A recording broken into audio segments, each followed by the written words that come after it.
আসসালামু আলাইকুম সুপ্রিয় শিক্ষার্থীরা, আশা করছি সবাই ভালো আছো। ঠিক যেমনটা বলেছিলাম, সিম্পল কম্পাউন্ড কমপ্লেক্সের একটা প্লেলিস্ট বানাবো। আজকে দ্বিতীয় ভিডিও। আজকের ভিডিওটা গত ভিডিওর চেয়ে আরো সহজ হবে, একদম সহজ। জাস্ট দেখবা আর সলভ করে ফেলবা, 5 সেকেন্ড লাগবে। গত ক্লাসে আমরা শিখছিলাম 2+v1 যুক্ত সিম্পল সেন্টেন্সকে কিভাবে কমপ্লেক্স করতে হয়। কি করছিলাম আমরা?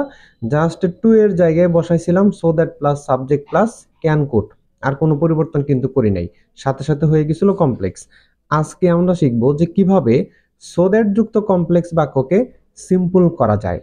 খুবই সহজ, জাস্ট 5 সেকেন্ড লাগবে। দেখো, তো যদি কোনো বাক্য এমন হয় যে সো দ্যাট আছে এবং ওই বাক্যটাকে আমাদের সিম্পল করতে বলছে, সো দ্যাট যদি কোনো বাক্যে থাকে তাহলে সে বাক্যটা অবশ্যই কমপ্লেক্স বাক্য।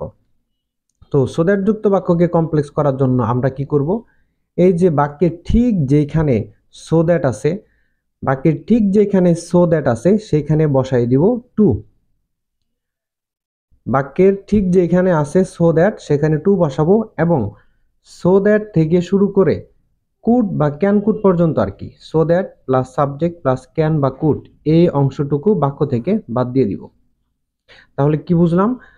সো দ্যাট যুক্ত বাক্যকে যদি সিম্পল করতে চাই তাহলে সো থেকে শুরু করে, অর্থাৎ so that plus subject plus can বা কুড এই পর্যন্ত বাদ দিয়ে দিব। বাদ দিয়ে ওই জায়গায় শুধু বসাই দিব কি? টু। তাহলে আমাদের কমপ্লেক্সটাকে সিম্পল হয়ে গেল। সুপার একটা শর্টকাট। এক্সাম্পলটা দেখো, the student should study hard so that they can pass the exam. এই যে সো দ্যাট আছে, তো এখন এটাকে আমরা কমপ্লেক্স আছে, কমপ্লেক্স থেকে যদি সিম্পল করতে চাই কি করতে হবে? পুরো বাক্য যেভাবে আছে ঠিক সেভাবেই থাকবে, কোনো চেঞ্জ নাই। যেভাবে আছে সেভাবেই রাখবা।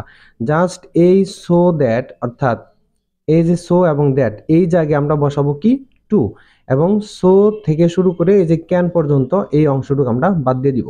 So that plus subject plus can অথবা কুড বাদ দিয়ে দিব, এবং সো দ্যাটের জায়গায় বসাবো টু, তাহলেই সিম্পল হয়ে যাবে। তাহলে উত্তরটা কি হবে? The students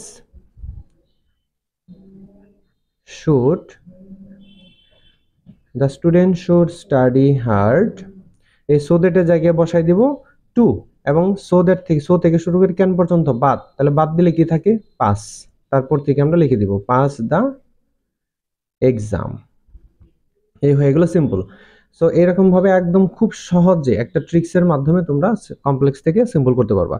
এরকম ভাবে আরো যদি ভিডিও চাও অন্যান্য কোনো টপিকের, তাহলে অবশ্যই কমেন্টসে জানাবা। Thank you.